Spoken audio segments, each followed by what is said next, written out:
Welcome to the Moving Picture Studio. Dominic Cooper, Lee Tamahori, Ludivine Sagnier, and Raad Rawi. Firstly, congratulations on this film and getting it into Sundance.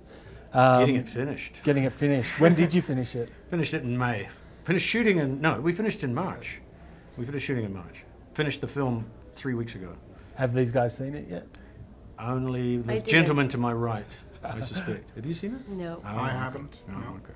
It seemed like it was a huge investment of your time, Dominic, in terms of having to tackle two characters. Was that the part of the challenge that appealed to you most about this project? Yeah, absolutely. It was a script like I'd never read before, and the fact that you're playing opposite yourself in many of the scenes was going to be extremely difficult, and I wanted to be assured and to know that the person that I'd be working with, which was Lee, when we met together to talk through it and discuss it, I knew that there needed to be such a difference between the two of them. It mustn't get no grey areas. They must be very separate, and that was absolutely the thing that appealed to me. Yeah.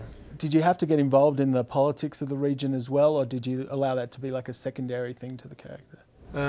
Yes, I didn't want to get so involved. I knew it was a very tender issue for many people, and I knew the effect that particular regime and society had on people. So I think we used it much more as a backdrop of a story, really, and that's something that Lee definitely specified to me when we were at the beginning stages.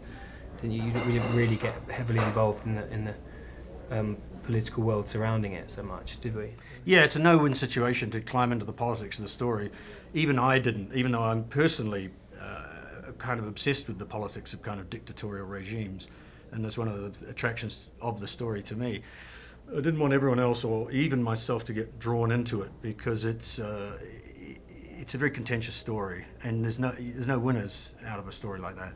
So you can't climb out of the story and say that you were a revisionist view of the Hussein regime, and you now see it in a good light or anything like that. It's just it's too difficult like that. We just wanted to make it's a dramatic film with a window inside a deeply corrupt and authoritarian regime, but inside that lies at the heart of it a great drama. Ludivine, it's also like a part of the world that we never really see at the time that this story takes place.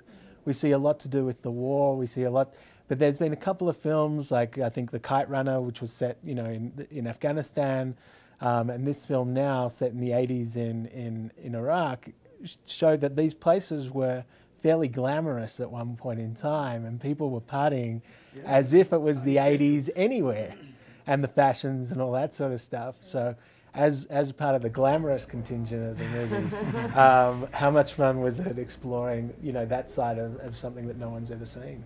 Well, it's true that it was very stunning, because the idea that we have about Iraq, unfortunately now it's a devastated place, ruined by the war, and having this image of a country living almost a normal life and having fun and going to parties, and women not having the veil or whatsoever physical restraint or it was very special, and I must say that it was in those days Baghdad was more like Babylon, really. It was a bit more crazy, huh? It was a strangely liberated place in the 80s and even into the 90s after Gulf One, between Gulf Two. That's what he did. He kind of liberated a lot of aspects, except personal freedoms and anything else. You tried to cross him. If you tried to cross him, you'll wipe out your whole family. But otherwise, you can go and nightclub all you like. Yeah.